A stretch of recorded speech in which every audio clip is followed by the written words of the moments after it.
Olá, meus irmãos, bom dia a todos, que o Senhor possa nos abençoar no curso desse domingo, que a presença do Senhor seja real na sua vida. Vamos a uma palavra de oração? Senhor, nós te louvamos e exaltamos o teu nome. Rogamos a tua presença, Senhor, nesta manhã, em que em teu nome nos reunimos para te cultuar, para te prestar nossa adoração e para ouvirmos a tua palavra. Seja conosco, Senhor, no curso desse domingo e seja o teu nome louvado. Oramos assim no nome de Jesus, nosso Salvador e Senhor. Amém? Vamos a uma palavra de Deus? Abra sua Bíblia, por favor, no livro de Juízes. Juízes, o seu capítulo de números 6. Juízes, depois de Josué, é o livro de Juízes, capítulo 6, do 12 em diante. Vamos ler então o texto sagrado. Nos fala assim, Juízes 6, 12 em diante. Então o anjo do Senhor lhe apareceu e lhe disse: O Senhor é contigo, homem valente. Respondeu-lhe Gideão: Ai, Senhor meu, se o Senhor é conosco, por que nos sobreveio tudo isto? E que é feito de todas as suas maravilhas que nossos pais nos contaram, dizendo: Não nos fez o Senhor subir do Egito? Porém, agora o Senhor nos desamparou e nos entregou nas mãos dos midianitas. Então se virou o Senhor para ele e disse: Vai nesta tua força e livra a Israel da mão dos midianitas. Porventura não te enviei eu? E ele lhes disse: Ai, Senhor meu, como que livrareis a Israel? Eis que a minha família é a mais pobre em Manassés, e eu o menor na casa do meu pai. Tornou-lhe o Senhor: Já que eu estou contigo, ferirás os medianitas como se fosse um só homem. E ele respondeu: Se agora achei mercê diante dos teus olhos, dai-me um sinal de que és tu, Senhor, que me falas. Rogo-te que daqui não te apartes, até que eu volte e traga a minha oferta e a disponha perante ti. Respondeu-lhe ele: Esperarei até que voltes. Então entrou Gideão e preparou um cabrito e bolos asmos de uma efa de farinha. A carne pôs no cesto e o caldo numa panela. E trouxe-lhe até debaixo do carvalho e lhe apresentou. Porém o anjo de Deus lhe disse: Toma a carne e os bolos asmos, põe-nos sobre esta penha e derrama-lhe por cima o caldo. E assim o fez. Estendeu o anjo do Senhor a ponta do cajado que trazia na mão e tocou a carne e os bolos asmos. Então subiu fogo da penha e consumiu a carne e os bolos. E o anjo do Senhor desapareceu da sua presença. Até aqui. Meus irmãos, uma das grandes verdades desse texto de Gideão, tem uma palavra muito prática para nós. Gideão é aquele tipo de cristão semelhante a nós, né? Cristão, quando eu falo que Gideão no sentido de cristão, me refiro à sua condição de alguém que teme a Deus. Então eu comparo Gideão com um cristão dos dias de hoje, como você e eu. E nesse sentido, Gideão é aquela pessoa que precisa de muitos sinais da parte de Deus. Se nota-se uma pessoa melancólica, né, um temperamento melancólico. Eu diria que Gideão seria um melancólico para um fleumático, de predominância melancólica e com, digamos aí, uma dosagem de fleumático no seu temperamento. Aquela pessoa que demora um pouco para tomar decisões, mais cautelosa, né? E mais melancólica porque alguém que denota muita tristeza na fala, pessimista, que é característica, né, de uma pessoa melancólica, de temperamento melancólico, né? Então é nesse sentido que podemos categorizar o temperamento de Gideão. Gideão, ele, quando Deus o chama, ele coloca as suas ressalvas, né? Os seus questionamentos, ele caracteriza a sua própria pessoa, que é comum de alguém melancólico, colocando o seu posicionamento como alguém bem inferior ao desafio proposto. Havia um desafio enorme, o povo de Israel estava sob o jugo dos midianitas, é bom lembrar. Os midianitas eram uma nação enorme, uma grande contingência populacional, que tinham os melhores armamentos também, muito mais equipado em termos de poder bélico, né, poder de armamento, né, de estratégia militar, enfim. Israel estava muito inferior em relação aos midianitas. E aqui Deus, por meio de um anjo, aparece, né? Entende-se que talvez uma teofania, né, uma aparição de Cristo, né, ou uma teofania, uma aparição de Deus, nesse contexto. E o anjo do Senhor aparece aqui em maiúsculo, enfim, dá-se a entender que não é meramente um anjo mensageiro, né? É alguém digamos, de uma estirpe maior, né? Alguém de uma hierarquia maior. E aqui esse anjo ele faz uma proposta a Gideão que por meio dele haveria o livramento de Israel pela vida desse homem chamado Gideão. Gideão vai então retrucar, ele vai dizer ao anjo que ele é de uma tribo pequena e que ele é o menor da sua casa e que de fato ele não tem nenhum pré-requisitos que o faça um candidato para ser um capitão, um general, alguém que toma a frente de um exército, né? Então, nessa condição da sua pequenez, ele não teria condição mesmo de tomar a frente de um exército, né? Ser um comandante de um exército. E ele coloca algumas objeções, né? Que ele é o menor, o mais fraco, o menor da casa do pai, enfim.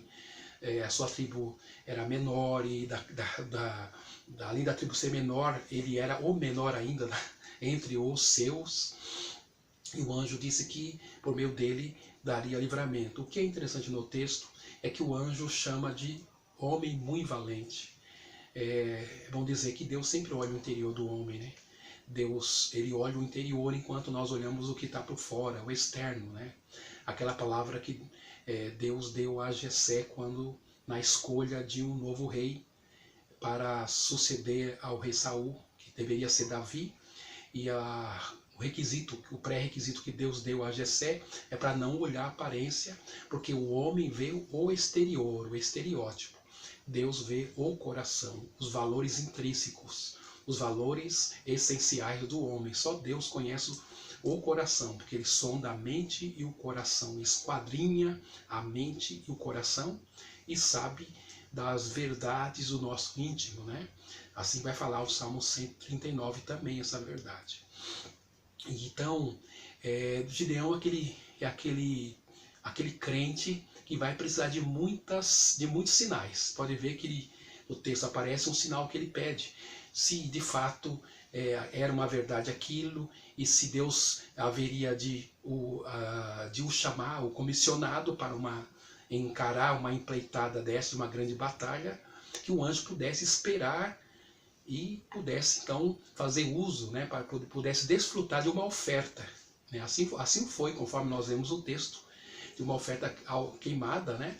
E aquela oferta que foi entregue no altar, o anjo então fez uso daquela oferta, e aquilo ficou como um sinal, o primeiro sinal que Gideão precisava ter. E o texto no próprio enredo, né, vai nos mostrar que ele vai pedir pelo menos mais 3 sinais.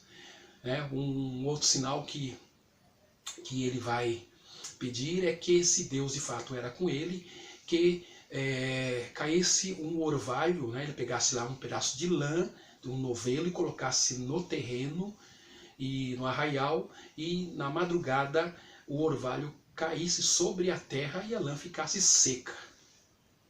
E assim o fez. Deus mandou então o orvalho, molhou toda a terra e a lã ficou seca. Mas não bastou. Ele falou: Deus, não leva a mão não, mas eu preciso de mais um sinal. Se de fato o Senhor mesmo é comigo, é que agora o orvalho caia sobre a lã e a terra fica seca, venha ficar seca. Por favor, Senhor. E o Senhor fez, mandou esse terceiro sinal. E como não bastasse, ele ainda estava inquieto e com dúvida, até olhando para dentro de si, olhando para a sua pequenez, olhando para a sua pouca força e para a sua pouca expressão social, porque ele pertencia a uma tribo pequena e ele era o menor da casa do pai.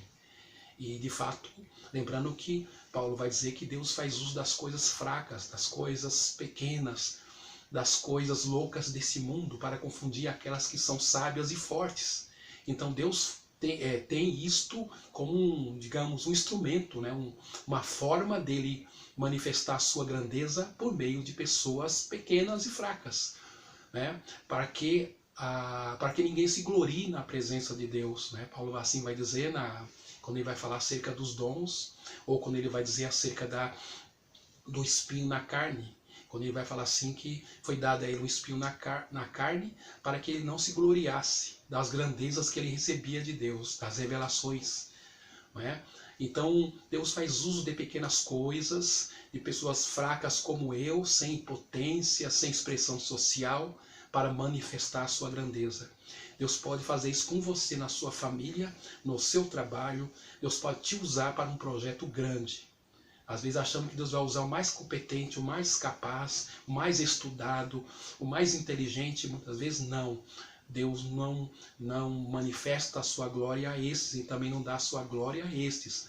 Ele então vai usar a sua pessoa, você e eu, como impotentes, como frágeis, para que o seu nome seja glorificado. O outro sinal que Gideão, na verdade, ele não pediu, mas ele aconteceu.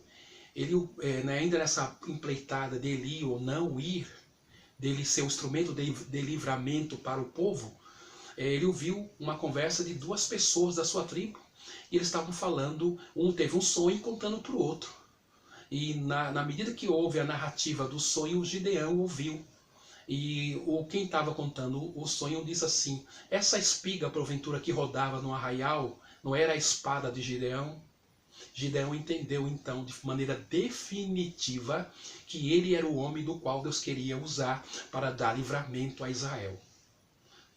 E assim o foi, lembrando que Deus dá uma determinação para que ele fizesse uma convocação de soldados, de uma contingência maior, e na primeira chamada foram 32 mil homens que se apresentaram na condição de guerra. Lembrando que os homens, para ser guerreiros, tinha que ter acima aí de 20 anos, né? E para o serviço militar, 20 anos de idade. Então, 32 mil homens se ajuntaram-se nisso numa convocação, na primeira convocação. E Deus olhou e falou assim: é muito homens, é muitas pessoas. Grite assim, Gideão, aos tímidos, né? Ou aos covardes, que vão embora. Quem for tímido, quem tiver com medo, vai embora. E, por incrível que pareça, foram 22 mil. 22 mil homens foram embora. Se tinha 32 mil, restou 10 mil homens. E Deus ainda olhou e falou assim: é muita gente. É muita gente. Para que eles depois não digam: nós vencemos a batalha, foi por nossas mãos, foi por nossa força. Então, pega essas 10 mil pessoas e leva para o ribeiro. E assim foi, todos eles foram para o ribeiro, e a ordem era o seguinte: todo homem que beber água como se fosse um cão, né, que lamber a água como fosse um cão, né, como se lambesse as águas como se fosse um cachorro, então esse não serve para a batalha. Por quê? Porque ele está numa postura de estar desprovido de cuidados, ele está numa posição de vulnerabilidade, então ele não serve para a guerra. E, por incrível que pareça, 9.700 homens beberam água como se fossem cães e não serviam para a guerra. Restou apenas 300 homens. E com os 300 homens, Gideão teve uma vitória extraordinária. Só você ler a continuidade do texto. Não cabe aqui eu ser tão expositivo, é um vídeo curto, mas você vai notar que Gideão, por meio de uma maneira extraordinária, com uma estratégia toda específica, com 300 homens, pôde vencer um exército de milhares de homens. Isso porque Deus era com Gideão. Fica para nós uma mensagem. Por mais recursos, ou pouco recursos que você tenha nesse momento, por mais fragilizado que você se sente agora, né? Por mais pequeno que você se sinta diante de uma circunstância grande, maior do que você mesmo, do que as suas habilidades, do que as suas competências, maior é Deus na sua vida. Confie no Senhor. Se Deus te der uma ordem a fazer alguma coisa, faça e confie no Senhor. Faça porque os meios e provisões e cuidados vêm dele. Deus manifesta a sua presença naqueles que nele confiam. Os que esperam no Senhor renovam as suas forças e subirão com asas como águia. Correrão e não se cansarão, não se fadigarão aqueles que esperam no Senhor. Então Gideão, com a sua pequena força, sendo o menor da sua tribo, o menor da sua casa, pôde fazer um feito extraordinário, porque ele ouviu Deus, e embora relutou, embora foi um tanto obstinado e relutante, inquieto, teve aí vários sinais. Os sinais são importantes e faz parte das nossas vidas, né? Se você é uma pessoa que está diante de uma situação de inquietação e de repente tem que tomar uma decisão muito específica, cabe aí oração, cabe aí momento de jejum, cabe aí votos que você possa fazer com Deus. Está diante de uma situação que após pandemia não sabe que decisão deve tomar, ou se houve uma mudança abrupta no teu atual contexto profissional, ou na sua família, ou mesmo em alguma outra demanda, né, na sua vida. Faça um propósito com o Senhor de oração. Peça a Deus sinais. Não é pecado pedir sinais. Deus fala por meio de pessoas. Deus fala por meio das circunstâncias. Deus fecha a porta e Deus abre porta. Deus fala por meio dessa palavra que você está ouvindo agora. Deus fala por meio de sonhos, de maneira repetitivas, de forma que você possa entender. Ou Deus usa a boca de alguém. Não importa, Deus tem os seus meios, mas por favor, seja obediente à voz do Senhor. Não toma uma decisão, qualquer decisão, de maneira abrupta e motivado por sua vontade e por seu querer tão somente. Busca os sinais de Gideão. Ora ao Senhor, peça a Deus sinais, que Ele use boca de pessoas que você não conheça, que Ele use circunstâncias, que Ele abra uma porta nesse sentido e que Ele movimente o contexto para que você tome a sua decisão. Então não esqueça, dependa de Deus. Não se sinta tão pequeno, tão incompetente, tão fraco. É verdade que você é fraco, é verdade que você se sente incompetente, assim como eu, diante de circunstâncias. Mas entenda que é por meio da fraqueza humana que Deus manifesta o seu poder. Deus nada pode fazer com pessoas potentes, com pessoas poderosas, porque pessoas poderosas e potentes não dependem de Deus. Ele depende do seu dinheiro. Ele vai lá e compra, ele vai lá e faz, ele vai lá e manipula pessoas. Você não. Você depende de Deus. Você bebe e come das mãos de Deus. Você é alguém que... Você é o doulos. Você é o servo. Você espera com que todos sejam servidos e você é o último a se servir. Você é servo do Senhor. Você é um diácono. Você é um doulos. Você é alguém que depende da benevolência do teu Kyrios, do teu déspota, do teu Senhor. Ok? Então não temas, confie nele, espera nele, pois nele há copiosa e abundante salvação. O Senhor te abençoe nesse domingo. Seja um Gideão né? Mesmo que tenha que pedir sinais, mesmo que tenha que saber interpretar esses sinais. Se você é um cristão verdadeiro, de fato você tem o Espírito de Deus que habita em você e que faz você entender as coisas de Deus. Deus te abençoe nesse domingo, em o nome de Jesus. Vamos orar. Senhor, eu oro por esse irmão e por essa irmã, por esse teu servo que está diante do impasse, está diante de uma demanda, Senhor, que humanamente falando não sabe o que fazer. Mas assim como Gideão, Senhor, estava diante de um desafio enorme, que era vencer os midianitas, um homem de uma estatura frágil, Senhor, um homem de uma tribo pequena, o menor da casa do seu pai, o Senhor pôde usar para um grande livramento. Então eu abençoe esse irmão, essa irmã que está se sentindo fragilizado, enfraquecido diante de uma situação ou diante de uma opressão. Senhor, levanta esse teu servo, que ele não abaixe a cabeça e que ele caminhe por fé, porque o justo viverá por fé, Senhor. Por meio da fé, as suas manifestações, por meio da fé, aos teus livramentos, por meio da fé, Senhor, a aberturas de portas, por meio da fé, Senhor, a fechamentos de porta. Senhor, coloca o teu filho sob os teus cuidados, a tua filha sob os teus cuidados nesta manhã, e os abençoo no curso desse domingo, em o nome de Jesus. Abençoa o teu povo e dê a tua paz, em nome de Jesus. Amém. Deus te abençoe. Você é um Gideão, você é um valente do Senhor. Lembra da palavra do anjo? Ó homem muito valente. E o homem está batendo o joelho de medo. Deus vê o seu coração. Deus sabe do valor intrínseco que há em você, da força que há em você. A força não na sua potência, não da sua, digamos, alguma coisa que proceda de você, mas da força que vem de Deus em você, por meio do Espírito de Deus que habita em ti. Deus te abençoe. As tuas mãos eu quero te abençoar. Ao despedir, dizemos assim: que a graça de Deus e as eternas consolações do Espírito Santo de Deus esteja com o povo de Deus hoje e para todo o sempre. A igreja diga amém. Deus te abençoe. Eu te espero então na semana que vem, lembrando que a semana que vem é um culto da ceia do Senhor. Deixe o domingo às 9h30 para a ceia do Senhor. Amém? Aguardo você para um culto em tempo real. Deus te abençoe.